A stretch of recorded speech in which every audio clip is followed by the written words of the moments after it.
Hello, welcome to episode 8. I'm Zulu Delta, and you're listening to Zulu Delta 45, Observations of an Unobserving World. Viva Las Bullshit. In December 2008, the Strip in Las Vegas, Nevada, received almost 3 inches of snow.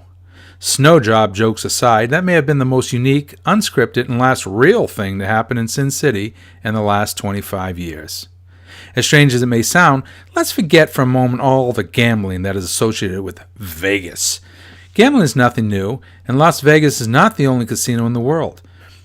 The sad part is, the world is nearly overrun with houses of chance, with more on the way every day. I've seen a few up and close and personal.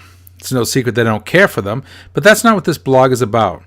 I will spare you any observations of Indian hypocrisy telling tales of tribal forefathers' dying wishes to have a casino sit on top of the ancient burial ground, or the laughter I brought upon myself when I realized that not everyone in the casinos in Monte Carlo dresses and acts like James Bond and his merry bunch of models, spies, and sheiks. No, just about everywhere I went, it was the same group of automatons, pulling levers with a bored look in their eye and afraid to stop and walk away because someone might take over their warm machine and win big on the first pull after they left.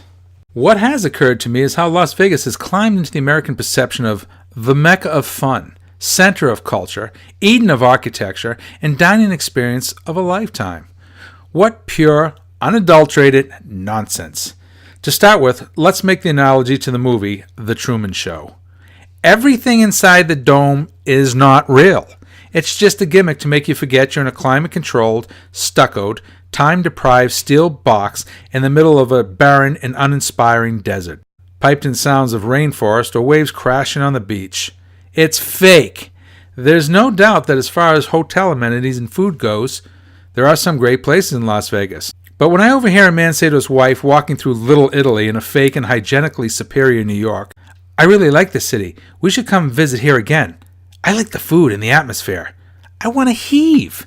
Here's an idea that will follow this whole blog.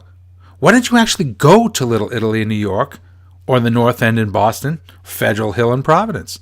Go have some Italian food cooked by a woman, her 2 daughters, and brother, while one of her sons cuts up bread on the front side while the other son combs the sidewalks outside, doing his best to convince patrons to eat at his restaurant instead of the other inferior family restaurant across the street. Visitors of Las Vegas, you're being robbed of your own imagination. How about this?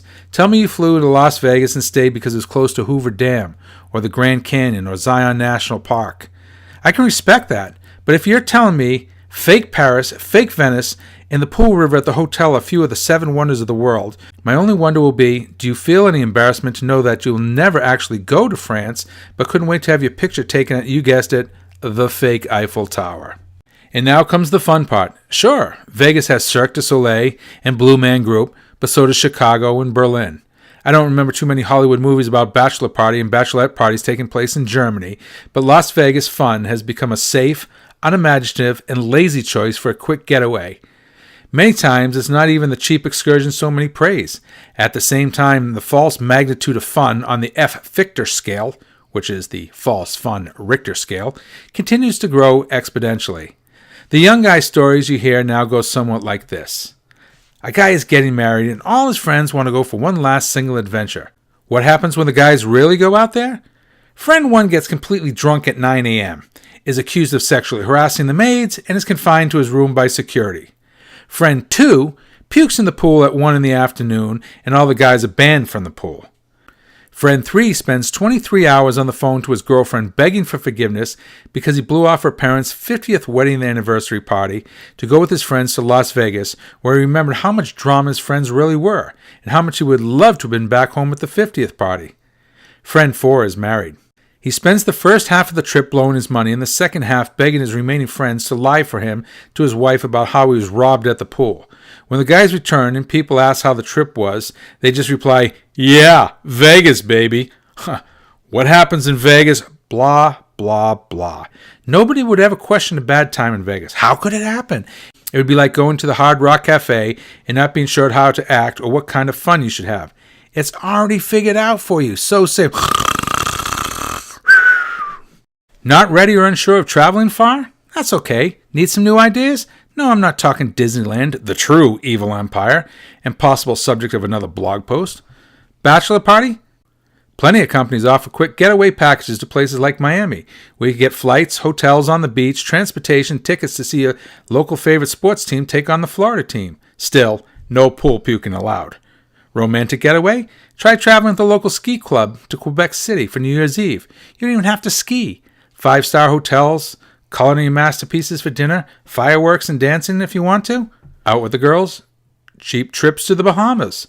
Sleep by the pool, swim in the Caribbean, meet a few of the world's citizens, unique shopping, and free dancing in the town square with live bands at night.